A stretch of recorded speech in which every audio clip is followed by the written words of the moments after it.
Now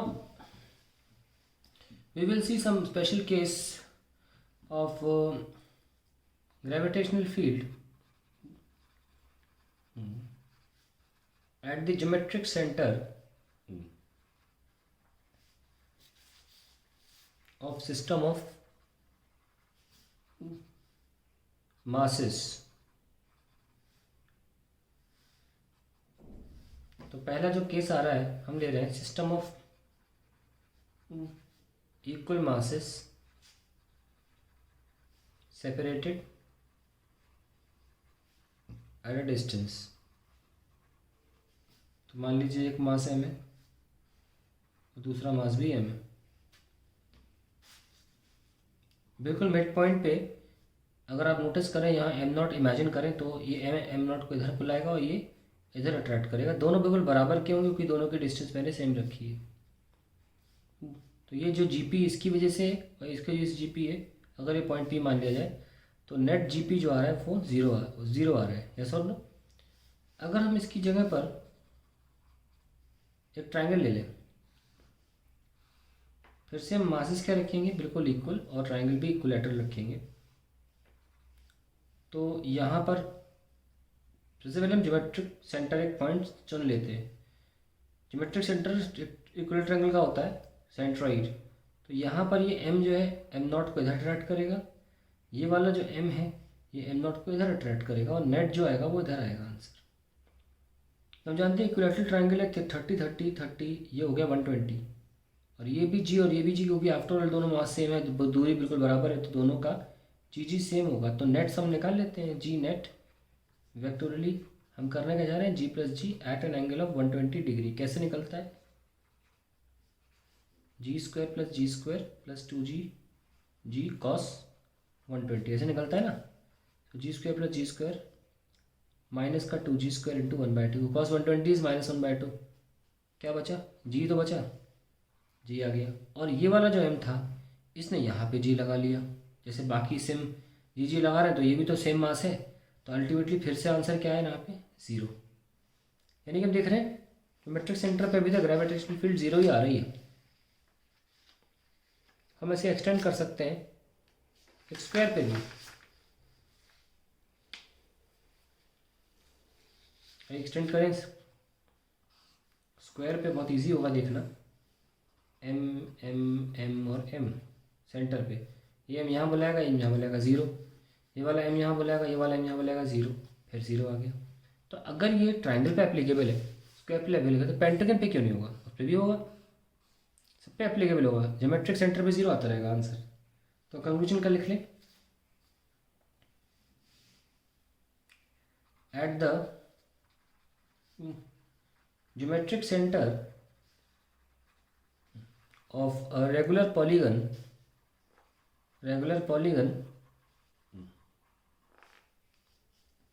the gravitational field is always 0. Gravitational field is always 0. ये एक बहुत important बात है. अब हम इसका ही एक सेगमेंट बड़ा इंपॉर्टेंट है तो वो यूज़ करते हैं, वो देखते हैं क्या मैं कहना चाह रहा हूँ. सपोज हमने जो केस बन लिया था उस पर 2 मासेस लिए थे, एक m और एक दूसरा भी m. सेंटर में फील्ड 0 आई थी क्योंकि इसकी वजह से यहाँ थी, इसकी वजह से यहाँ थी, नेट 0 हो गई. अगर मैं मास हटा दूँ तो सडनली ये काटने के लिए बचेगी नहीं फील्ड, है ना. हटा दिया, होल हो गया यहाँ पे. अब इस जगह पर सिर्फ इतनी ही फील्ड होगी जो इसकी वजह से ग्रेविटेशनल फील्ड GP. ये वाला GP अब है नहीं, कैंसिल कर सके, होल बचा है, कुछ नहीं छोड़ा मैंने. तो हम कंक्लूजन लिख सकते हैं that when mass m is removed,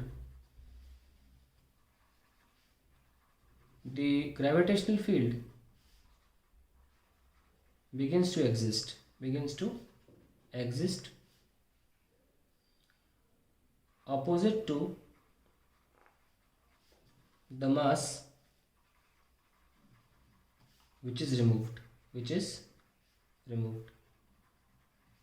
and equal in magnitude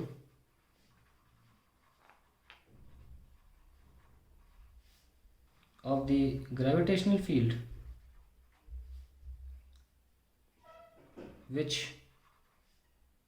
is for the removed mass, or we can say in other words, easy words, or we can say the gravitational field contributed by removed mass. मतलब जितना ये m अपनी तरफ से contribute कर रहा था, कितना कर रहा था, जीपी, बिल्कुल उतना ही gravitational field begins to exist, जो रिमूव्ड वाले कंट्रीब्यूट कर रहा था.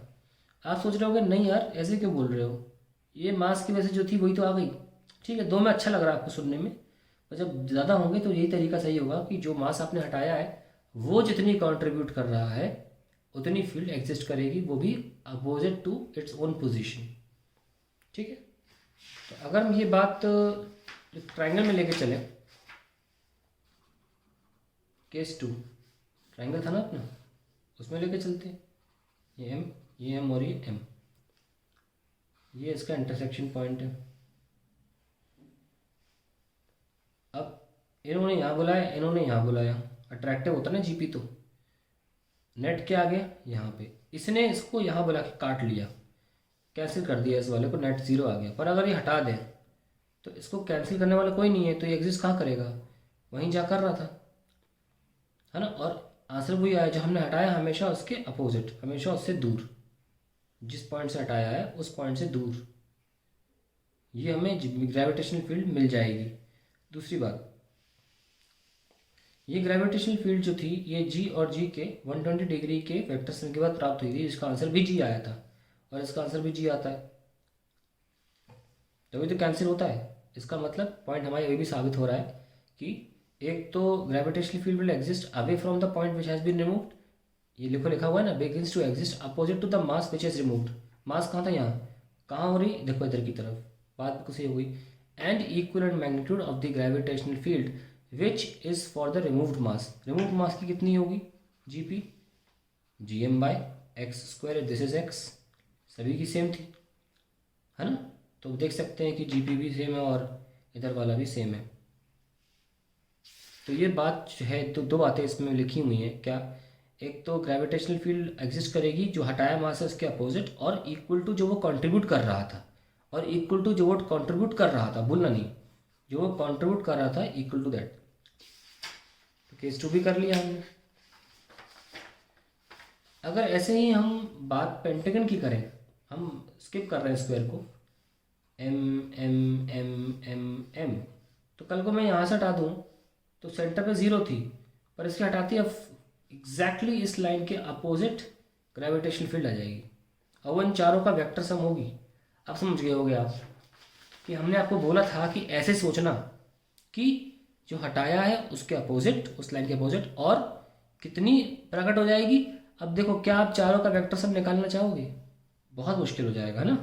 तो इन चीज़ आपको इसीलिए लिखवाया था, एक तो अपोजिट, ऊपर से जो वो खुद कंट्रीब्यूट करता, यानी कि चारों का वेक्टर सम उतने के बराबर है जितना ये खुद कंट्रीब्यूट एट प्रेजेंट कर रहा है. ठीक है, तो इसका क्या तरीका है, अपोजिट और कितनी, जितनी ये एम कंट्रीब्यूट करता. Very nice. Suppose we have a ring, I have a ring.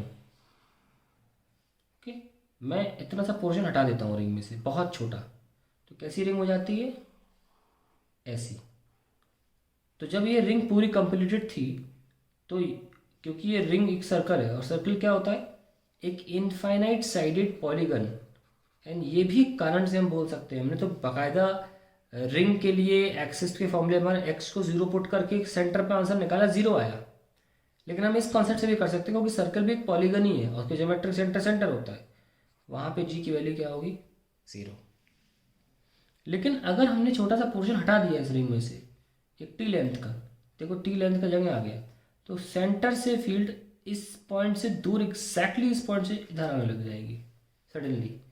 अब आप खुद सोचिए, इस पोर्शन के लिए फील्ड निकालना आसान है कि इन सारे के लिए फील्ड बहुत मुश्किल है सारे के लिए निकालना है, क्योंकि अभी सर्कल नहीं है. ठीक है, तो ये आ जाएगी हमारी, प्रकट हो जाएगी। वो किसकी वजह से होगी? होगी तो इन मासेस की वजह से जो रिमेनिंग है, पर बोलते कैसे, जो हटाया है वो जितनी कंट्रीब्यूट करता उतनी आएगी और उसके अपोजिट आएगी, देख रहे हो। अब जो हटाया वो कैसे निकाला जाए? वेरी सिंपल, जो हटाया उसकी लेंथ टी है, ओके। तो जीपी क्या होगा? G mass of T upon distance R square. ये तो लिखोगे बस। अपना एक ही उद्देश्य रह गया है कि एम टी को साइड सॉल्व कर सके। अगर यूनिफॉर्म डिस्ट्रीब्यूटेड मास में बोलेंगे 2 पाई आर का मास हो जाएगा एम, तो टी थिकनेस का, टी लेंथ का मास हो जाएगा M upon 2 pi R into T. वो यहाँ रख लीजिए, आपका आंसर आ जाएगा G P G by R square into M T upon 2 pi R. तो क्या आंसर आया? G M T upon 2 pi R cube. That will be the answer जब ये पार्ट हटा दिया जाएगा। फिर लिख लें तभी इससे फॉर्मूले से कभी भी कोई क्वेश्चन ऐसा आए तो इस तरफ ग्रेविटेशनल फील्ड होगी, कितनी होगी? G M T upon 2 pi R cube. Extremely important expression.